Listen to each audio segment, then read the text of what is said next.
आज रोजी क्रांतीसूर्य महात्मा ज्योतिबा फुले यांनी 3 जुलै 1852 रोजी अस्पृश्यांसाठी पहिली शाळा सुरू केली होती।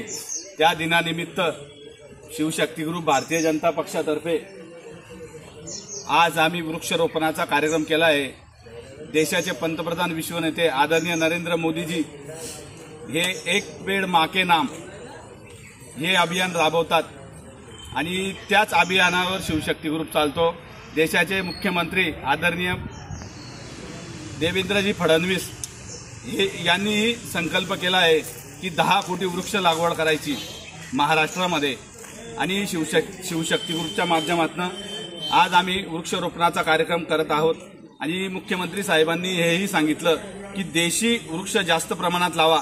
तर आम्ही हे जे सनातन संस्कृतीला जे लागून वृक्ष आहे, जे संस्कृती हिंदू धर्माच्या पूजनीय आहे, एक वडाचं वृक्ष, बेलाचं वृक्ष आणि आपलं पिंपळाचं वृक्ष याला आपण देव मानतो।